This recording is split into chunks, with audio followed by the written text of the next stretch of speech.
Hello everyone, how are you all? I hope you guys are doing well. So guys, welcome back to our channel and start करेंगे अपना आज का session. तो आज के session में हम लोग डिस्कस करने वाले हैं ये आपके एज यूजली जो करते हैं हमेशा से कि यूजीसी नेट जीआरएफ एग्ज़ाम के लिए ही हम आपको प्रिपेयर कराते हैं एंड प्रिपेयर भी हम आपको पेपर 1 के लिए कराते हैं। बट फिर भी मैं बार बार वीडियो बता देती हूँ कि हम पेपर 1 के यूजीसी नेट जीआरएफ एग्ज़ाम के लिए यूनिट 1 का एक इम्पॉर्टेंट टॉपिक डिस्कस कर रहे हैं, that is traditional and modern methods of teaching. यानी पहले के ज़माने में पढ़ाई कैसे हुआ करती थी, किन किन मैथड्स का यूज़ किया जाता था eight that time and at present time हम किन किन मैथड्स का यूज़ करते हैं फॉर टीचिंग द स्टूडेंट्स। ठीक है, दोनों में बेसिकली डिफरेंस क्या है, क्या एडवांटेज थे हमारे ट्रेडिशनल मेथड ऑफ टीचिंग के, क्या एडवांटेज है मॉडर्न मेथड्स ऑफ टीचिंग के, क्यों हमने ट्रेडिशनल मेथड्स को स्किप किया, क्यों हम मॉडर्न मेथड्स पर आए, क्या ड्रॉबैक रहा था ट्रेडिशनल मेथड्स ऑफ टीचिंग में, क्या कमी थी जिसको हमने इम्प्रूव करके मॉडर्न मेथड्स ऑफ टीचिंग का नाम दिया। तो ये सब हम इस वीडियो में डिस्कस करने वाले हैं। वीडियो आपके लिए रहने वाला है बहुत ज़्यादा इंपॉर्टेंट, तो वीडियो को विदाउट स्किप किए आपको लास्ट तक ज़रूर से देखना है ताकि कोई भी इंपॉर्टेंट इन्फॉर्मेशन यहाँ पर आपसे मिस ना हो। साथ ही अगर अभी तक आपने हमारे चैनल को सब्सक्राइब नहीं किया है या फिर आप हमारे चैनल पर नए हैं तो यूजीसी नेट एग्ज़ाम की बेस्ट प्रिपरेशन के लिए चैनल को सब्सक्राइब करें and also press bell icon ताकि जब भी न्यू वीडियो अपलोड नोटिफिकेशन सबसे पहले आपको मिले। तो चलिए गाइस स्टार्ट करेंगे।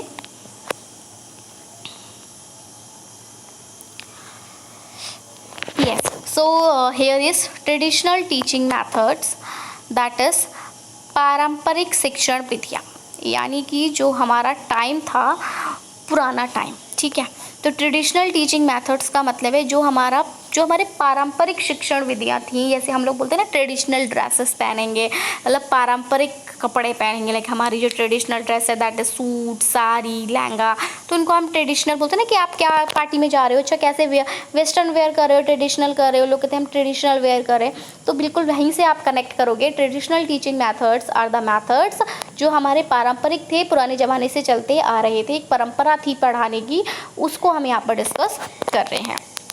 ठीक है, सो इन मोस्ट, चलिए पहला पॉइंट अगर हम ट्रेडिशनल मेथड ऑफ टीचिंग का लें तो in most parts of our country, हमारी कंट्री के बहुत सारे पार्ट्स में traditional methods of teaching are prevalent, अभी भी है। मतलब जो पारंपरिक विधियों का इस्तेमाल हम पुराने टाइम में पढ़ाने के लिए करते थे, अभी भी उन विधियों का या उन मेथड्स का यूज़ हो रहा है हमारी कंट्री के कुछ पार्ट्स में। ठीक है, सो यही यहाँ पे बोला है कि in most part of our country traditional methods of teaching are prevalent, हमारे देश के अधिकांश भागों में शिक्षण की पारंपरिक पद्धतियाँ जो हैं वो प्रचलित हैं। ठीक है, हम उन्हीं से इंस्पायर होकर मॉडर्न मेथड्स ऑफ टीचिंग में जो है वो एड ऑन कर रहे हैं इन्फॉर्मेशंस। ठीक है, the teacher is the only source of knowledge there. अगर हम आपकी ट्रेडिशनल मेथड ऑफ टीचिंग की बात करें तो वहाँ पर सिर्फ एक टीचर ही एक ऐसा सोर्स था जो कि आपको एक ज्ञान की, आपके नॉलेज का एक सोर्स था, अकेला सोर्स था। लाइक अभी जैसे होता है आपके प्रोजेक्टर्स होते हैं, स्मार्ट क्लासेस होते हैं, आपकी बुक्स होती हैं, ठीक है, आपके ई नोट्स होते हैं, आपके लिए इतने सारे कह सकते हो कि स्टडी प्लेटफॉर्म्स होते हैं। Eight that time only a teacher is the source, सिर्फ एक टीचर ही ऐसा सोर्स था जिससे कि आपको नॉलेज मिल सकती है, जिससे कि आपको ज्ञान मिल सकता है। अब तो आप बिना टीचर के भी ले सकते हो, यूट्यूब पर इतने सारे क्लासेस होते हैं, आप वहाँ से इन्फॉर्मेशन ले सकते हो, गूगल पर हर चीज़ का सोल्यूशन पड़ा होता है, आप वहाँ से ले सकते हो। काफ़ी सारे ऐप हैं जिनके थ्रू आप अपने डाउट्स को क्लियर भी कर सकते हो, स्क्रीनशॉट लेके सेंड कर सकते हो एंड ऑन द स्पॉट आप आपको क्लियर कर सकते हो। बट एट दैट टाइम ऐसा कुछ नहीं था। ठीक है, ना ही हमारे पास मोबाइल फ़ोन्स हुआ करते थे, ना ही हमारे पास ये बुक्स हुआ करती थी। अब हमें लाइब्रेरी भी अवेलेबल है, आप लाइब्रेरी में जाके सर्च कर सकते हो। बट एट दैट टाइम कुछ नहीं था, सिर्फ एक टीचर था, जो टीचर ही हमें इन्फॉर्मेशन दिया करता था, हमें गाइड किया करता था। जो भी नॉलेज है, छोटा बड़ा ABCD, ये सब हमको टीचर ही सिखाया करता था।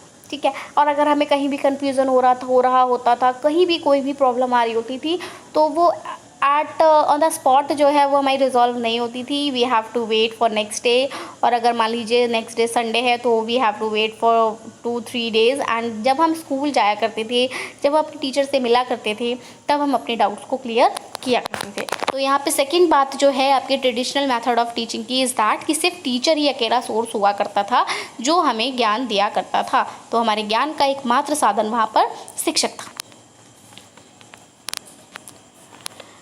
नेक्स्ट है the teacher explains the concept using chalk and black board. Yes, अभी जो टीचर है वो अपने कंसेप्ट को एक्सप्लेन करने के लिए प्रोजेक्टर का यूज़ कर रहा है, एक्टिविटीज़ का यूज़ कर रहा है, ठीक है, टीचिंग एड्स का यूज़ कर रहा है। But at that time teacher के पास एज सच कोई भी टीचिंग एड्स अवेलेबल नहीं हुआ करते थे अभी की तरह। उसके पास प्रोजेक्टर अवेलेबल नहीं हुआ करता था, उसके पास यहाँ तक कि बुक्स भी अवेलेबल नहीं हुआ करती थी कि वो आपको बुक्स में पिक्चर दिखा के इलस्ट्रेट करे, समझाए। एट दैट टाइम वो अपना जो भी कंसेप्ट हुआ करता था वो आपको समझाने के लिए चॉक एंड ब्लैक बोर्ड का यूज़ किया करते थे, ठीक है। तो टीचर एट दैट टाइम अगर अपना कंसेप्ट आपको समझा रहे हैं तो वो वहाँ पे चॉक एंड ब्लैक बोर्ड का यूज़ कर रहे हैं। एक ब्लैक कलर का बोर्ड हुआ करता था, जैसे भी हम लोग इसको भी रिप्लेस कर दिया है, लाइक आपके ग्रीन बोर्ड्स आ गए हैं अगर हम चॉक की बात करें तो, या फिर आपके वाइट बोर्ड्स आ गए हैं, ठीक है। तो चॉक के लिए हम ग्रीन बोर्ड्स पर लिखना ज़्यादा प्रेफर करते हैं क्योंकि ये बिल्कुल स्मूथ सरफेस होता है एकदम से, ये इतना स्मूथ नहीं होता था as compare to green board. तो ग्रीन बोर्ड का हमने ग्रीन बोर्ड से वाइट बोर्ड से ये ब्लैक बोर्ड अब रिप्लेस हो चुके हैं, बट एट दैट टाइम ये ब्लैक बोर्ड ही हुआ करते थे। तो उन ब्लैक बोर्ड पर टीचर चॉक के थ्रू अपनी जो भी कंसेप्ट उसको समझाते थे, लाइक टॉपिक लिखना कि हम ये पढ़ा रहे हैं, ठीक है, इस ये टॉपिक में क्या होता है, तो उसको कहीं ना कहीं कुछ इंपॉर्टेंट पॉइंट्स को स्टार बना के लिख रहे हैं, उसके लिए इमेज ड्रॉ कर रहे हैं। तो वो चॉक एंड ब्लैक बोर्ड के हेल्प से आप तक अपने कंसेप्ट को पहुँचाया करते थे। शिक्षक चॉक और ब्लैक बोर्ड का उपयोग करके अवधारणाओं को समझाते थे। Now students are asked to write the content that is dictated by the teacher. Yes, क्या हुआ करता था, अब क्या होता है, अब तो भैया पीडीएफ दे दी जाती है कि आपको ग्रुप पे पीडीएफ सेंड कर दी गई है, घर जाके उस पीडीएफ से नोट कर लेना अपनी कॉपी में, है ना, या बुक में टिक करा दिया कि यहाँ से यहाँ तक लिखना है, यहाँ से यहाँ तक लिखना है, यहाँ से यहाँ तक लिखना है and all. But at that time जो हमारा ट्रेडिशनल मेथड्स था टीचिंग का, वहाँ पर क्या हुआ करता था, स्टूडेंट से कहा जाता था कि जो टीचर डिक्टेट कर रहा है, जो टीचर बोल रहा है, एक तरह से इमला जो बोल रहा है उसको आप अपनी कॉपी में लिखो। तो अगर टीचर किसी भी कोई भी नोट्स जब भी बनवाया करता था तो टीचर नोट्स को डिक्टेट किया करता था, स्टूडेंट्स उसको लिखा करते थे, ठीक है। तो छात्रों को शिक्षक द्वारा बताई गई विषय वस्तु लिखने के लिए कहा जाता था। All the focus is here is to pass the examination. बिल्कुल हम कह सकते हैं कि जो सबसे बड़ा ड्रॉबैक था ना कहीं उस ट्रेडिशनल मेथड का, जो हम कह सकते हैं कि जो असफलता का कारण रहा वो यही रहा, ठीक है। ये पॉइंट बहुत ज़्यादा फोकस करने वाला है कि उस टाइम पर जो मोटिव था वो ये था कि भैया बच्चा पेपर एग्जामिनेशन पास कर ले, ठीक है। उस टाइम पर मोटिव था बच्चा एग्जामिनेशन पास कर ले, एंड एग्जामिनेशन पास कराने के लिए बेसिकली जिस कह सकते हो कि जिस पद्धति का यूज़ किया जाता था दैट इज़ रोट मेमोराइजेशन, ठीक है। रटने पर जोर बच्चे को दिया जाता था कि बेटा कल तुम्हारा पेपर है, आज पूरी बुक रट्टू तोते की तरह रट जाओ, ठीक है, और कल जो भी क्वेश्चन पूछा जाए उसको वहीं पे छाप दो। जैसे हम तोते को सिखाते हैं ना, तो वही तोते को सिखाया और कहीं बोलने को हुआ, तोता ने जो सीखा था वो बिल्कुल पटर पटर पटर पटर बिल्कुल एक लाइन साथ से बोल देता है।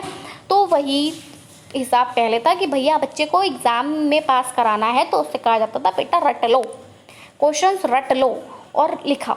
अब उस रटने में कहाँ गड़बड़ हुआ करती थी, बच्चा रट लेता था, बिल्कुल रट लेता था और लिख के भी आ जाता था, लेकिन क्या था कि जब एग्ज़ाम ख़त्म हुआ, जब वो दूसरा रट रहा है तो वो पुराना भूल जाता था। तो यहाँ पर ड्यूरेबल नहीं रहती थी लर्निंग, ठीक है। उस लर्निंग को बच्चा अपने बिहेवियर में नहीं उतार पाता था।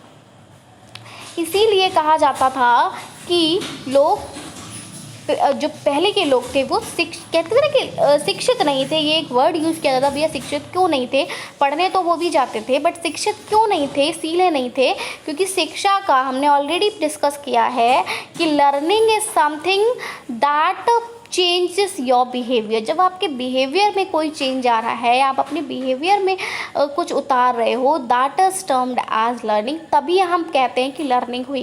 तो पहले जब रोट मेमोराइजेशन था, बच्चे ने रट लिया, लिखाया और फिर उसको भूल गया, तो वो अपने व्यवहार में उस चीज़ को उतार नहीं पाता था और इस वजह से कहीं ना कहीं लर्निंग की जो प्रोसेस थी वो अधूरी रह जाती थी, क्योंकि फोकस था सिर्फ एग्जामिनेशन को पास करना। उस एग्जामिनेशन को पास करने की वजह से रोट मेमोराइजेशन पर जो है वो प्रेशर डाला जाता था कि भैया रटो और एग्ज़ाम को पास करो। ठीक है, तो एग्ज़ाम तो पास कराया जाता था, लेकिन बच्चे के व्यवहार में कोई परिवर्तन नहीं आता था। बच्चे की नॉलेज जो थी वो लाइफ लॉन्ग नहीं चलती थी, वो एक लिमिटेड टाइम के लिए होती थी और आफ्टर सम टाइम वो खुद ही ख़त्म हो जाया करती थी। ठीक है, जैसे वो हम साबुन का गुब्बारा बनाते हैं, वो एकदम फूलता तो है बट एकदम से वो गायब हो जाता है, तो बिल्कुल वही हिसाब था। यहाँ सारा ध्यान जो है वो परीक्षा पास करने पर होता था, बच्चा बस एग्ज़ाम को पास कर ले, बाकी यहाँ पर एज सच कोई भी अलग मोटिव नहीं था। Next, advantages of traditional teaching methods. अब देखिए, जब कोई भी चीज़ है, हमने तो ये तो ट्रेडिशनल मेथड्स जान लिए कि ट्रेडिशनल मेथड क्या थे, एक बार रिवाइज कर लेते हैं पॉइंट्स को बिना समझाए कि ट्रेडिशनल मेथड्स में most of the country traditional methods अभी भी प्रेवलेंट है। ठीक है, दूसरा, वहाँ पर सिर्फ एक टीचर ही ऐसा सोर्स हुआ करता था जो कि नॉलेज दिया करता था। टीचर अपने कंसेप्ट को ब्लैक एंड बोर्ड के थ्रू समझाया करता था एंड स्टूडेंट्स को डिक्टेट करके लिखवाया करता था नोट्स को, और वहाँ पे सारा फोकस जो है वो टीचिंग एग्ज़ाम को, सॉरी किसी भी पर्टिकुलर एग्ज़ाम को पास करना है, क्रैक करना रहा करता था। अब उसके फ़ायदे, जो कुछ फ़ायदे भी थे, ठीक है, जो अभी हमारे modern methods of teaching I है वो कितनी भी कारगर हो, लेकिन कुछ नुकसान हैं उसके। वो फ़ायदे जो ट्रेडिशनल मेथड्स के थे वो शायद हम यहाँ पर अचीव नहीं कर पाए हैं, तो वो यहाँ देखेंगे। So it is not as expensive as a modern teaching method, therefore it's good for student living in rural areas.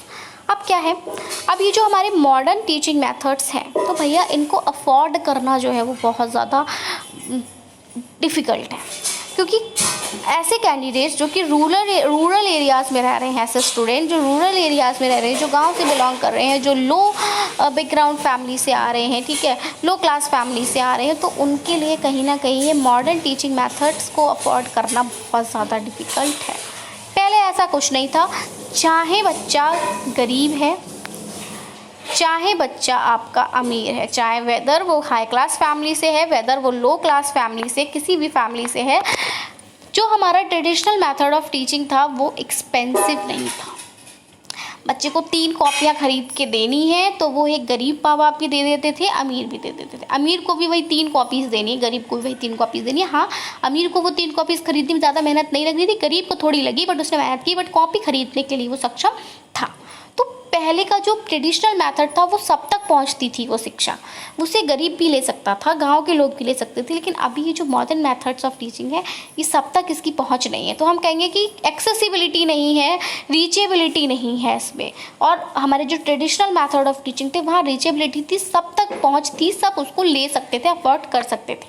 ठीक है, तो पहला तो एडवांटेज यही है कि वो एक्सपेंसिव नहीं था। यह आधुनिक शिक्षण पद्धति जितनी महंगी नहीं है, यानी जितनी आधुनिक शिक्षण पद्धति हमारी महंगी है उतनी महंगी नहीं थी। दूसरा, इसलिए यह ग्रामीण क्षेत्रों में रहने वाले छात्रों के लिए क्या था, अच्छा था। Teacher and students form a strong bond because of the interaction on A daily basis. बिल्कुल, जब डेली शिक्षक और छात्र आपस में मिला करते थे तो उनके बीच एक स्ट्रॉन्ग बॉन्ड जो था वो क्रिएट हो जाता था। इसका एग्जाम्पल मैं दे रही हूँ, अभी भी पहले के ज़माने के पढ़े हुए लोग अगर अपने टीचर्स से मिलते हैं तो वो तुरंत अपने टीचर्स को पहचान जाते हैं, एंड ऑब्वियसली टीचर जो स्टूडेंट टीचर है वो भी अपने स्टूडेंट को पहचान जाता है कि हाँ भैया मैंने पढ़ाया था।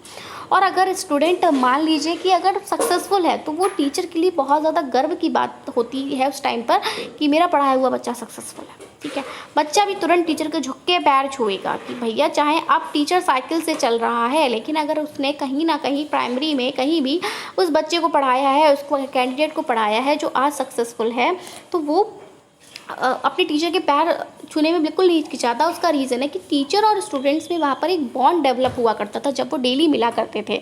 ठीक है, जो कि अब नहीं है। अब बेसिकली टीचर और स्टूडेंट में कोई बॉन्ड नहीं, क्योंकि पहले की जो शिक्षा हुआ करती थी वो हुआ करती थी कि जो शिक्षक है वो पैसे के लालच में बच्चे को पढ़ाया नहीं करता था। अभी हम देख भी रहे हैं, मतलब बताया जाता है या देखा जाता है, आपने भी अपने पेरेंट्स वगैरह से सुना होगा कि पहले के टाइम पे जो टीचर की सैलरी हुआ करती थी, ठीक है, पहले के टाइम में जो टीचर्स की सैलरी हुआ करती थी वो सैलरी जो है वो ज़्यादा नहीं हुआ करती थी in comparison to other post. अभी टीचर की सैलरी अच्छी खासी होती है भैया, तो अभी कुछ लोग क्या है इस सैलरी की वजह से सिर्फ टीचिंग जॉब में जाना चाहते हैं, बट पहले जिनको पैशनेट हुआ करते थे जो टीचिंग के लिए, बस वही जाया करते थे, क्योंकि ऐसा जितनी ज़्यादा सैलरी नहीं हुआ करती थी एक टीचर की। ठीक ठीक है। एक टीचर हमेशा साइकिल से ही जाया करता था, अब तो भैया कार से जा रहे हैं, ठीक है, अकेले कार में बैठ के जा रहे हैं, लेकिन भैया पहले टीचर साइकिल से ही जाया करता था, पैदल जाया करता था एक झोला लटकाए। तो पहले शिक्षक की सैलरी ज़्यादा नहीं थी, तो वो उसका जो पूरा वो जो टीचर पैशनेट हुआ करते थे पढ़ाने के लिए वही पढ़ाया करते थे, तो वो अपना पूरा बेस्ट दिया करते थे बच्चे की लाइफ को जगमगाने के लिए, एक तरह से हम कह सकते हैं। बट अब भैया जो ये है, अब ये प्रोफेशन है, अब हम यहाँ पे टीचर का मोटिव ये नहीं होता कि सामने वाले बच्चे का भैया भविष्य उन्हें बनाना है, उनका मोटिव है भैया हमें पैसे मिल रहे हैं इसलिए हम रोज़ अपनी ड्यूटी बजाने जा रहे हैं, ठीक है। ये एक कह सकते एक सच, कड़वा सच है, बट मैं बता रही हूँ कि अभी टीचर का मोटिव है कि भैया हमको पैसे मिल रहे हैं, पैसे कट जाएंगे अगर हम आज नहीं जाएंगे, तो बस वो अपनी ड्यूटी बजाने वहाँ जा रहे हैं। बट पहले टीचर बच्चे का भविष्य बनाने के लिए वहाँ जाया करता था, तो टीचर और स्टूडेंट के बीच में एक बॉन्ड, स्ट्रॉन्ग बॉन्ड बना करता था। आपके टीचर्स पहचानते हैं, अब की बच्चे अभी हाल में अगर 2 साल पढ़े हैं और 2 साल टीचर से नहीं मिले तो वो भूल जाएंगे, अरे 2 साल तो बहुत दूर की बात है, 1 महीने बाद भी अगर टीचर मिलता है तो वो ना उसको पहचानते हैं, और इनफैक्ट टीचर भी उस स्टूडेंट को नहीं पहचानता है, क्योंकि एक बॉन्ड ही क्रिएट नहीं होता उनमें, ठीक है। तो पहले इस टीचर और स्टूडेंट्स के बीच में एक स्ट्रॉन्ग बॉन्ड हुआ करता था, और वो कैसे बनता था, उनके डेली बेसिस से बनता था, क्योंकि डेली ये टीचर और स्टूडेंट इंटरेक्ट किया करते थे इंडिविजुअल, ठीक है। तो शिक्षक और छात्र के बीच दैनिक आधार पर बातचीत के कारण एक मजबूत बंधन बनता था। एडवांटेज ये भी है कि एक डिसिप्लिन भी मेंटेन रहता था। अब डिसिप्लिन मेंटेन क्यों रहता था, तो इसके लिए तो मैं कहूँ, जैसे अब भी बोला जा रहा है ना कि भैया बच्चे पे हाथ नहीं उठाना है, बच्चे पर कोई भी अत्याचार नहीं करना, कोई वायलेंस नहीं करना। बच्चा चाहे आपका सर फोड़ दे, बच्चा चाहे कुछ भी कर ले, क्लास में कितना भी आतंक मचा ले, बट आप उस पर एक हाथ नहीं उठा सकते। तो बच्चे भी फैमिलियर हैं इस चीज़ से कि भैया हमें मारा ही नहीं जाएगा, हम क्यों डरे। पहले क्या होता था, डिसिप्लिन मेंटेन रहता था just because of that only, क्योंकि पहले क्या करते थे कि टीचर जो थे ना वो छड़ी हुआ करती थी, उस छड़ी से बच्चों को पीटा करते थे। तो बड़े बड़े शैतान बच्चे भी टीचर के क्लास में डर के रहा करते थे कि भैया अगर शैतानी की तो मास्टर साहब इसी छड़ी से हमें मारेंगे, ठीक है।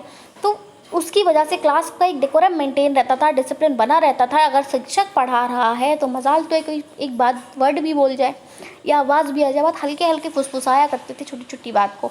अब क्या है, कुछ नहीं, टीचर पढ़ा रहा है, बच्चे आपस में बातें कर रहे हैं, अरे भैया तू पेंसिल देगा मुझे, पेन देगा मुझे, लगे हैं आपस में, कोई फर्क नहीं पड़ा, उठ के सीट से इधर से उधर जा रहे हैं, टीचर पढ़ा रहा है पढ़ाने दो, क्योंकि पता है ज़्यादा में ज़्यादा क्या करेगा, थोड़ा सा डांट लगाएगा और थोड़ी सी देर को खड़ा कर देगा, थोड़ी सी देर को, ज़्यादा देर भी खड़ा नहीं कर सकता, क्योंकि अब तो भैया इतने सारे स्ट्रिक्ट रूल्स मिल गए कि भैया बच्चे को तो पनिशमेंट देनी ही नहीं है। तो जब ये पनिशमेंट बच्चे को देनी ही नहीं है तो बच्चे को फिर डरना नहीं है, डिसिप्लिन मेंटेन नहीं होगा। अब कहा जा रहा है कि डिसिप्लिन मेंटेन कराओ, कैसे, एक्टिविटी बेस्ड लर्निंग कराओ, भैया बच्चों को एंगेज रखो, हाँ ठीक है, बट एंगेजमेंट भी ज़रूरी नहीं ना। हर बच्चा, जो शैतानी वाले जो तत्व होते हैं ना, वो उस एक्टिविटी से भी इंगेज नहीं होते, उनका तो माइंड में चलता ही रहता है उसको शैतानी करने वाला। तो वो जो शैतानी कीड़ा होता है ना, वो छड़ी से ही शांत हुआ करता था, जो कि अब नहीं है। तो इतना डिसिप्लिन मेंटेन क्लास में नहीं रह पाता, उस टाइम पे एक डिसिप्लिन मेंटेन होता था। सोचिए कि बच्चे, अभी हमारा पूरा इंफ्रास्ट्रक्चर होता है, एक क्लियर रूम होता है, उस रूम में भी शांति से नहीं पढ़ पाते। और एट दैट टाइम जब मैं ट्रेडिशनल मेथड्स ऑफ टीचिंग की अगर मैं बात करूँ, तो एट दैट टाइम वो खुले ग्राउंड में बहुत ज़्यादा शांति से पढ़ा करते थे। उस टाइम पर उनका वो इतना डिसिप्लिन मेंटेन होता था, इतनी शांति हुआ करती थी कि आसपास का शोर भी उनको कोई इम्पैक्ट नहीं पहुँचा पाया करता था। Next, some subjects like physics, chemistry and mathematics need explanations which can be understood through blackboard only. अब कुछ हमारे सब्जेक्ट्स होते हैं, जैसे फिजिक्स हो गया, केमिस्ट्री हो गया, मैथमेटिक्स हो गया, तो इनको एक्सप्लेनेशंस की ज़रूरत हुआ करती थी, और जो सिर्फ और सिर्फ ब्लैक बोर्ड ही जो है वो समझा सकता था, मतलब ब्लैक बोर्ड के थ्रू ही हम उन कॉन्सेप्ट्स को समझा सकते थे। तो भौतिक, रासायनिक विज्ञान और गणित जैसे कुछ विषयों का स्पष्टीकरण की वहाँ पर आवश्यकता होती थी, और जिसे केवल ब्लैक बोर्ड के माध्यम से ही समझाया वहाँ पर जा सकता था। अब तो हम एक्सपेरिमेंट करके बच्चे को दिखाते हैं, ठीक है, कोई फिल्म लगाते हैं उस एक्सपेरिमेंट को करते हुए, दिखाते हुए, तो हम अब डिफरेंट मैथड्स का यूज़ करते हैं इनके प्रिंसिपल्स को समझाने के लिए। बट एट दैट टाइम हमारे पास एक ही मेथड हुआ करता था, that is chalk and board. Technical knowledge is not needed. अभी हर जगह बोलते हैं ना भैया technical, computer proficiency is must. आप टीचिंग एग्जाम के लिए जा रहे हैं, आप किसी भी एग्ज़ाम के लिए जा रहे हैं, यू हैव टू हैव, हम कह सकते हैं you have to basic knowledge of computer, आपके पास कंप्यूटर की बेसिक नॉलेज होनी चाहिए, ठीक है। तो टेक्निकल नॉलेज की अभी बहुत ज़्यादा रिक्वायरमेंट रहती है, हर फील्ड में आपको बेसिक आना चाहिए, बट एट दैट टाइम ये नेसेसरी नहीं था, आपको कंप्यूटर नहीं आता, that let it be, but अभी लेट इट बी नहीं होगा भैया, कंप्यूटर नहीं आता लिया ही नहीं जाएगा, जाओ हिंदी पढ़ाना है बट कंप्यूटर आना चाहिए, ठीक है। तो टेक्निकल नॉलेज की एट दैट टाइम नीड नहीं हुआ करती थी। No harm to the eyes of a child unlike modern teaching methods, बिल्कुल बच्चे की आंखें ख़राब नहीं हुआ करती थी, आपने देखा होगा चश्मे जल्दी नहीं लगा करते थे, और अभी तो देखो फर्स्ट क्लास में जाओ, सेकंड क्लास में जाओ, चश्मे लगे बच्चे ज़रूर मिलेंगे। क्यों? क्योंकि भैया हर चीज़, हाँ मैंने आपको यूट्यूब का लिंक सेंड कर दिया, उस वीडियो को कल वॉच करके आएंगे, मैं आपसे स्टोरी सुनूंगी, बच्चा वीडियो देख रहा है, हाँ मैंने आपको PDF सेंड कर दी है, वहाँ से नोट्स लिख के लाएंगे भैया, PDF से बच्चा नोट्स लिख रहा है, तो सब कुछ फ़ोन पे टीचर भेज रहा है, बच्चा फ़ोन का यूज़ करके कॉपी में वर्क कर रहा है, तो उसकी आइज़ इफेक्ट हो रही है, क्योंकि उसका मोस्ट ऑफ द टाइम जो है इस मोबाइल फ़ोन के साथ जा रहा है। कुछ टाइम मोबाइल फ़ोन के साथ बच्चों के पढ़ने की वजह से जा रहा है, कुछ टाइम मोबाइल फ़ोन के साथ बच्चों का खेलने की वजह से जा रहा है, तो कुछ भी कहो बच्चों का टाइम मोबाइल फ़ोन के साथ ज़्यादा जा रहा है, उस वजह से उनकी आइज़ अफेक्टेड हो रही है। बट एट दैट टाइम ऐसा कुछ नहीं था भैया, बच्चे क्लास में ही पढ़ाया था, चौक एंड बोर्ड से पढ़ाया, बच्चे को लिखवाया, उसको घर में बस वही काम किया कि नकल करके लाओ, याद करके लाओ, यही दिया जाता था। तो मोबाइल फ़ोन का वहाँ पे कोई स्क्रीन का कोई इशू नहीं हुआ करता था, इस वजह से बच्चे की आँखों पर कोई भी प्रभाव नहीं पड़ता था, जैसे कि अभी पड़ रहा है। आधुनिक शिक्षण विधियों के विपरीत बच्चे की आँखों को कोई भी नुकसान नहीं होता था। अब हम बात करेंगे थोड़ा सा भी ट्रेडिशनल मेथड पे ही चल रहे हैं, तो क्या क्या मेथड्स थे, बेसिकली क्या क्या पद्धतियाँ थी, क्या था। तो the chalk and the talk method, chalk and talk method था, मतलब चॉक से लिख रहे हैं, मुंह से बोल रहे हैं, तो chalk and talk method traditional method of teaching में था पहला, चॉक एंड टॉक, याद रखेंगे, चॉक से लिख रहे हैं, मुंह से बोल रहे हैं, डिक्टेट कर रहे हैं। टीचर सेंट्रिक क्लासरूम, यस, पहले, अभी क्या है लर्नर सेंटर्ड है, हमने बच्चे को बच्चे के अकॉर्डिंग पढ़ाना है। पहले क्या हुआ करता था, टीचर अपने अकॉर्डिंग पढ़ाता था कि भैया मेरे को आज मैं ये पढ़ाऊँगा, बच्चा ये पढ़ेगा, समझ में आ रहा तो ठीक, नहीं आ रहा तो छड़ी पड़ेगी। अब बच्चे की कैपेसिटी नहीं है टीचर जो पढ़ा रहा है वो पढ़ने की, लेकिन उसको पढ़ना वही है जो टीचर पढ़ा रहा है, ठीक है। तो टीचर सेंट्रिक क्लासरूम था, टीचर अपने हिसाब से पढ़ाता था, बच्चे को नहीं दिखता था बच्चे की कैपेसिटी क्या है, बच्चे की एबिलिटी क्या है, मेरे को जो पढ़ाना है मैं वो पढ़ाऊंगा, बच्चे को समझ में आए तो ठीक, ना आए तो ठीक। तो शिक्षक केंद्रित कक्षाएं पहले हुआ करती थी। Teachers are knowledge dispensers only, अब टीचर जो थे उनका मतलब वही मेन, हमने कहा ना कि एग्ज़ाम पास करना था, कि भैया सिलेबस कंप्लीट कराना है, तो वो कड़ाई से नियंत्रित और संगठित कक्षाएं वहाँ हुआ करती थी कि बच्चे को एकदम डरा के धमका के, तो ये मतलब वही ना, हर चीज़ का ड्रॉबैक एंड एडवांटेज वाली बात, बहुत ज़्यादा अति किसी चीज़ की हमें नहीं करनी होती। अभी भी जो मारने को मना करा गया है वो इसी वजह से, क्योंकि कुछ टीचर्स ने क्या किया था ना, अति कर दी थी, और उससे किसी ने बच्चे का हाथ तोड़ दिया, किसी ने बच्चे का कान ख़राब कर दिया, थप्पड़ इतनी ज़ोर का लगाया, किसी ने बच्चे के हाथ पे ऐसे मारा, उसको हाथ तोड़ दिया, या कोई बच्चे को इतनी देर खड़ा रख दिया धूप में कि वो बच्चा बेहोश हो गया, उसका मतलब शुगर लेवल डाउन हो गया, ग्लूकोज डाउन हो गया। तो ऐसे केसेस सामने आए हैं, और इन्हीं केसेस की वजह से ये जो बच्चे को पनिशमेंट देने वाला जो एक्ट था उसको ख़त्म किया गया है। तो वही कि ख़त्म करना नहीं था, मतलब करना, लेकिन कुछ लोगों ने इसका भाई कि किसी भी चीज़ की एक्सेस, ठीक है डिसिप्लिन होना भी ज़रूरी है, बट एक्सेस डिसिप्लिन भी ना हो, तो एक्सेस हर चीज़ की अति बुरी है। तो वही था, मारने की भी जब अति हो गई तो उस अति पर जोर लगाया, उस अति पर बैन लगाया गया था। तो ये यहाँ पर टीचर्स जो थे वो नॉलेज डिस्पेंसर्स थे सिर्फ, मतलब उनको ये था कि कक्षा में सन्नाटा रहना चाहिए, वो सन्नाटा फिर वो चाहे मार कर ही क्यों ना। भैया बच्चा फिर स्कूल आने से डरता था, क्योंकि जब बच्चे पे मार लगाई जाती थी, और उस टाइम पे क्या हुआ करता था कि जिस बच्चे ने शोर किया है, वो तो पिटता ही पिटता था, जिसने नहीं किया वो भी पिटा करता था। जब अगर छड़ी पड़ा करती थी तो पूरे क्लास को पड़ा करती थी, चाहे बाकी बच्चे शांत भी बैठे हुआ करते थे। तो कहीं ना कहीं उनके साथ वो अन्याय था, ठीक है। तो हम कह सकते हैं जो मतलब जो हम कह सकते हैं ना, जो डिस्टर्बिंग तत्व, जो डिस्टर्बिंग एलिमेंट थे उस टाइम पर भी, उनके साथ तो जो होता था, बट जो पिसता था लगे हुए उनके साथ घुन भी पिस रहा है, तो वो वाला हिसाब अच्छे बच्चों का हुआ करता था। तो टीचर्स का जो मेन मोटिव रहता था कि भैया क्लास संगठित रहे, क्लास में नियंत्रण रहे, और उसकी वजह से वो स्ट्रिक्ट रूल्स जो वहाँ पर फॉलो किया करते थे। मार पिटाई and all. Strictly controlled and organised classroom, okay ये उल्टे हो गए हैं थोड़े से हिंदी में। टीचर्स वहाँ पे सिर्फ नॉलेज डिस्पेंसर्स हुआ करते थे, सिर्फ नॉलेज का ही हो गया करते थे, ठीक है। यहाँ पे थोड़ा गलत हो गया, मैं गलत ये जो आपका ट्रांसलेशन है ये ऊपर नीचे हो गया और इसका ट्रांसलेशन गायब हो गया। मैं ऐसे समझाती हूँ इसको कि teachers are knowledge dispensers only. Teachers जो हुआ करते थे वो सिर्फ नॉलेज डिस्पेंसर्स हुआ करते थे, मतलब उनका कार्य हुआ करता था भैया उन्हें बच्चों को सिर्फ नॉलेज ज्ञान देना है। अभी हम क्या करते हैं, एक्स्ट्रा करिकुलर एक्टिविटीज़ कंडक्ट कराते हैं कि बच्चे का ओवरऑल डेवलपमेंट होना चाहिए, बट टाइम सिर्फ बच्चे का बौद्धिक विकास होना चाहिए, उसके हमें फिजिकल डेवलपमेंट से कोई मतलब, उसके हमें कॉग्निटिव डेवलपमेंट से कोई मतलब, उसके कल्चरल डेवलपमेंट से हमें कोई मतलब नहीं।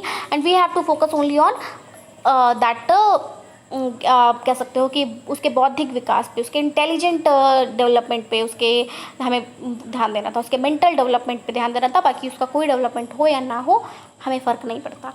तो वही है कि टीचर्स वहाँ सिर्फ नॉलेज दिया करते थे, बाकी बच्चे का कोई डेवलपमेंट वो नहीं देखते थे, जैसे कि हम अभी देखते हैं। एक strictly control and organise classroom, वही कड़ाई से नियंत्रित और संगठित कक्षाएं वहाँ पर हुआ करती थी। फिर no problem solving and group learning sessions, yes, जैसे अभी होते ना कि हम बोलते हैं भैया बच्चों को ग्रुप लर्निंग कराओ, बच्चों का एक ग्रुप डिस्कशन कराओ, बच्चों को 4-5 बच्चों को एक साथ बैठा दो, एक टॉपिक दे दो, बच्चा उस पर अपने अपने व्यूज़ देगा, तो अलग अलग व्यूज़, सारे बच्चे अलग अलग व्यूज़ निकलेंगे, मतलब 5 पॉइंट्स उन बच्चों से निकलेंगे, और जब वो बच्चे आपस में ही उन 5 पॉइंट्स को डिस्कस करेंगे तो वो उनको आत्मसात हो जाएंगे। बट पहले ऐसा नहीं हुआ करता था, ऐसा कोई भी ग्रुप लर्निंग सेशंस हम कंडक्ट नहीं कराते थे, प्रॉब्लम सॉल्विंग सेशंस नहीं हुआ करते थे। जैसे अभी होता है भैया बच्चा क्यों नहीं पढ़ रहा है, कहाँ कमी हो रही है, तो उस चीज़ को देखा जाता था कि बच्चे के साथ कहाँ प्रॉब्लम आ रही है, कैसे हम उसको उससे बाहर आ सकते हैं, तो वो सब पहले देखा जाता था। बट एट दैट टाइम ये नहीं देखा जा रहा है, ठीक है। तो हम कहेंगे कि कोई भी प्रॉब्लम सॉल्विंग सेशन नहीं होता, कोई भी ग्रुप लर्निंग सेशंस नहीं होते हैं। The importance is given to clearing exams rather than grasping knowledge. पूरा फोकस हुआ करता था कि बच्चा ज्ञान को समझे नहीं, बच्चा सिर्फ परीक्षा उत्तीर्ण करे। और अभी हमारा फोकस है कि बच्चा एग्ज़ाम में पास होने के लिए ना पढ़े, बच्चा नॉलेज गेन करने के लिए पढ़े। इसीलिए ये जो रूल आया है कि किसी को फेल नहीं किया जाएगा ये तक, वो इसीलिए आया है कि हमें बच्चे का डेवलपमेंट करना है, हमें अब हमारा मोटिव है बच्चा सीखे, ठीक है, बच्चा सीखे, अपनी कैपेसिटी के अकॉर्डिंग बच्चा सीखे। तो हम इसीलिए ये जो रूल है कि ये तक फेल नहीं करना, वो इसीलिए नहीं करना कि अगर बच्चा फेल हो जाएगा तो बच्चा डरेगा पढ़ने से और आगे नहीं बढ़ेगा। हमें बच्चे को आगे बढ़ाना है, सिर्फ एग्ज़ाम पास नहीं कराना, बल्कि हमें उसको कह सकते हो कि लाइफ का एग्ज़ाम पास कराने के लिए पढ़ाना है, ठीक है। So importance is giving to clear exam rather than grasping knowledge, पहले यही हुआ करता था। Now education is homework based. अब शिक्षा पहले गृह कार्य आधारित थी, अभी हम इतना होमवर्क नहीं देते। पहले क्या होता था भैया, पेरेंट्स भी आया करते थे, मास्टर साहब इतना ज़्यादा होमवर्क तो खेलता रहता है पूरे दिन। अच्छा भैया ठीक है, दे दिया मार तमाम, भैया 10 पेज लिख के लाओ, 20 पेज लिख के लाओ, इतना याद करके लाओ, ये करके लाओ, सब होमवर्क से दे दिया। स्कूल में कुछ नहीं, पाठ पढ़ाया, नकल करो, खालिस्तान ढूंढ के लाओ, सही गलत ढूंढ के लाओ, प्रश्न उत्तर ढूंढ के लाओ, खुद ढूंढ के ला रहा है बच्चा, ठीक है, ढूंढ के लाएं, अब करा दिया। अब हम बच्चे से नहीं कह सकते भैया कि तुम फिलअप फाइंड आउट करके आओ, ठीक है, हम बच्चे को कराएं, हम बच्चे को पढ़ाएंगे, हम बच्चे को समझाएंगे। तो अब होमवर्क उतना नहीं दिया था, उतना पहले दिया था। तो पहले जो शिक्षा थी वो गृह कार्य आधारित थी कि सब कुछ बच्चे को घर से करने को दे दिया जाता था। माँ बाप भी कहते थे हमारा बच्चा भैया पूरे दिन खेलता है, इतना काम दो कि ये बिल्कुल उठे ही ना। अभी भी पेरेंट्स करते हैं ऐसा। अभी हमें NEP के अकॉर्डिंग चलना है, तो हम इतना ज़्यादा होमवर्क नहीं देते हैं, मतलब बच्चे को बिना बोझ की शिक्षा अभी देनी है, बट पहले बच्चे को बोझ के साथ शिक्षा दी जाती थी, ठीक है। तो पहले एजुकेशन आपकी होमवर्क बेस्ड हुआ करती थी। Absence of activity to sharpen the minds of student, बिल्कुल छात्रों के दिमाग को तेज करने के लिए गतिविधि का वहाँ पर अभाव था। अभी हम एक्टिविटीज़ का यूज़ करते हैं, डिफरेंट एक्टिविटीज़ के थ्रू बच्चों को समझाते हैं, तो उससे बच्चे का जो दिमाग है ना वो तेज़ होता है। कि हमने पहले ये तो चीज़ ये पहले भी है कि आप करके सीखते हो, जो काम आपने कर लिया तो अब आप उसको नहीं भूलोगे, तो ये एक स्ट्रॉन्ग पॉइंट है। तो एक्टिविटी बेस्ड लर्निंग में बच्चा करके सीख रहा है, तो जब बच्चा करके सीख रहा है तो उसके पास जो नॉलेज, जो ज्ञान आ रहा है वो ड्यूरेबल है, लंबे समय तक चलने वाला है, जो कि पहले के टाइम में नहीं था। पहले एक्टिविटी बेस्ड लर्निंग हुआ ही नहीं करती थी, ठीक है। पहले सब कुछ जो था वो आपका रोट मेमोराइजेशन था, रटन प्रणाली पूरी थी कि क्वेश्चन आंसर याद करो। राम का गांव, राम अपने गांव में रहता था, कि राम एक किसान था, रटो राम एक किसान था, राम एक किसान था, बच्चा रट रहा है, ठीक है। जबकि इस राम एक किसान था का कोई मोटिव नहीं है, राम किसान था का कोई मोटिव नहीं है, लेकिन बच्चा रट रहा है। स्टोरीज दे दी, उन स्टोरीज के क्वेश्चन आंसर बच्चे को रटाए जा रहे हैं कि राम की दिनचर्या लिखो। और राम की पूरी दिनचर्या लिखी जा रही है कि राम सुबह उठता था, राम गायों को चारा देता था, राम नहाता था, राम मंदिर जाता था, राम नाश्ता करके स्कूल जाता था, स्कूल से आके राम ये करता था वो करता था। इसकी कोई ज़रूरत नहीं है, बच्चे इस राम के बारे में जानकर क्या करेगा। तो पहले जो शिक्षा प्रणाली थी बिल्कुल रटन थी, एक्टिविटी बेस्ड शिक्षा नहीं थी लर्निंग, कि बच्चे का माइंड को तेज किया जाए, बल्कि सिर्फ एग्जाम को पास करा दिया जाए। जो भी उन्होंने कंसेप्ट बनाई, ये 4 क्वेश्चन बच्चे को पेपर में लिख देने, अगर लिख दिए तो मार्क्स दे दो, चाहे उसको आता खाक धतूरा ना हो, ठीक। तो यही पहले ये कुछ ड्रॉबैक्स थे, तो ये हमने डिस्कस कर लिया ट्रेडिशनल मैथड ऑफ टीचिंग। अब हमारा वीडियो काफ़ी लेंदी हो गया है, तो हम जो आपके मॉडर्न मैथड्स ऑफ टीचिंग हैं उनको हम अपने नेक्स्ट पार्ट में कवर करेंगे। सो आई होप आपको वीडियो पसंद आया होगा, इंटरेस्टिंग लगा होगा। एज मैंने बिल्कुल फ्रेंकली होकर आपको ये सब कुछ समझाया है, पुराने जो भी हमारे एग्जाम्पल्स थे उनके थ्रू आपको कनेक्ट कराया है। और कहीं ना कहीं आप भी लोग भी ऐसे एज ग्रुप के होंगे जिन्होंने पहले के टाइम में ये वाली जो हमने ट्रेडिशनल मेथड ऑफ टीचिंग है, इसी के बेसिस पे उनकी एजुकेशन हुई ही, तो उन्होंने कनेक्ट किया होगा कि हाँ ऐसा होता था। और अच्छा वो फील भी करेंगे कि हाँ अब में और पहले में क्या डिफरेंस था। कुछ उस टाइम पर भी अच्छाई थी जो अभी नहीं है, और कुछ उस टाइम पर बुराई थी जो अब नहीं है, अभी नहीं है। तो मतलब वही बात है कि दोनों ही बातें हैं, सिर्फ हम ये नहीं कहेंगे सिर्फ ट्रेडिशनल मेथड बुरा ही था, ट्रेडिशनल मेथड अच्छा भी था, और हम ये भी नहीं कहेंगे कि मॉडर्न मेथड से बुराई है, इसमें कुछ अच्छाई भी है। तो दोनों बातें हैं, एक बैलेंस बना हुआ है। सो वीडियो पसंद आया हो तो ज़रूर से लाइक करेगा, अपने फ्रेंड्स में शेयर करेगा। एज मैंने अपने पूरे एफर्ट्स डाल दिए थे इस वीडियो इस एक पार्ट में, ठीक है। एक छोटे छोटे पॉइंट को मैंने बहुत सारे एग्जाम्पल्स देकर आपको समझाया है, तो बोला भी बहुत ज़्यादा है मैंने। मेरे एफर्ट्स को थोड़ा सा कंसीडर कर लीजिएगा, वीडियो को लाइक कर दीजिएगा एंड शेयर कर दीजिएगा। एंड अगर आपकी कोई क्वेरी है तो आप हमसे कमेंट सेक्शन में पूछ सकते हैं। इसके अलावा आपके कोई डाउट है वो आप हमसे क्लियर कर सकते हैं। इसके अलावा आपका कोई सजेशन है तो आप वो सजेशन हमें अपना दे सकते हैं कि हमको ये इम्प्रूवमेंट करना है and all. So that's it from my side. मिलेंगे अपनी नई वीडियो में। So till that take care and bye bye. So thanks for watching. Thanks.